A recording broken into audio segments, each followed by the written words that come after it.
இன்னைக்கு வந்து ஒரு ப்ராடக்டோட தான் வந்திருக்கேன். ஐ திங்க் இதுதான் நான் வீடியோவில் பேசுகிறது. இதுக்கு முன்னாடிலாம் எடிட்டில் வாய்ஸ் ஓவர் கொடுத்துருக்கேன். மேபி பேக்ரவுண்ட் என்ன ஏதாவது அக்செப்ட் பண்ணிக்கோங்க. இன்னைக்கு வந்து ஒரு ப்ராடக்ட் தான். இது வந்து ஃபேஸ் வாஷ் ஸ்க்ரப்பு. இது மொத்தம் 3 ப்ராடக்ட் இருக்கும். ஆனால் என்கிட்ட ஒன்று தொலைஞ்சு போச்சு. இதே தான். இந்த இதுலேயே ஒரு பிங்க் ஒன்று இருந்துச்சு, இது ஒன்று. இது வந்து ஹோல் ஃபேஸ்க்குமே நம்ம வந்து ஸ்க்ரப் பண்ணுற மாதிரி. இது வந்து லைக் நோஸ் கிட்ட, இந்த மவுத் கிட்ட அங்கெல்லாம் பிளாக் ஹெட் ஒயிட் ஹெட்ஸ் எடுக்கிறது. இது ரொம்ப அஃபோர்டபுள்.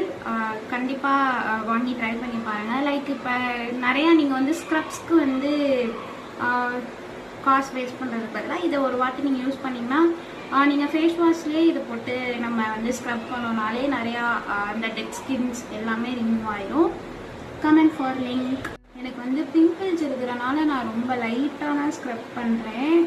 லைக் இந்த இடத்துலலாம் வந்து டச்சே பண்ணல, இந்த 2 ஏரியாவில். அதுக்கப்புறம் இங்கே நோஸில் தான் நம்ம மெயினாக வந்து கான்சென்ட்ரேட் பண்ணோம்.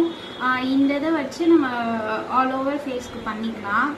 நான் வந்து இப்போ யூஸ் பண்ணல, ரொம்ப எனக்கு பிம்பிள்ஸ் இருக்குது. அதனாலும் தண்ணி குடிங்க, அதுதான் நம்மளுக்கு வந்து ரொம்ப ஹெல்ப் பண்ணும். நம்மளோட பாடியை ரொம்ப ஹைட்ரேட்டடாக வச்சுக்க.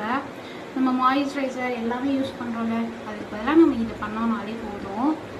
லைக் நல்லா ஸ்க்ரப் பண்ணிட்டு ஃபேஸ் வாஷ் பண்ணிட்டு மாய்ஸ்சரைசர் போட்டிங்கனாலே complete. Okay, after face wash இப்படி தான் இருக்கும். சென்சிட்டிவ் ஸ்கின் எனக்கு ரொம்ப. அவங்களாம் கொஞ்சம் ப்ராடக்ட்ஸ்லாம் வந்து பார்த்து யூஸ் பண்ணுங்கள். லைக் நம்மளுக்குலாம் டக்குனே பிம்பிள்ஸ் வரும், ரெட்னஸ் வரும், எல்லாமே இருக்கும்ல. ஸோ இது யூஸ் பண்ணலையுமே லைட்டாக அவங்களுக்கு வந்து ஓகே டன்.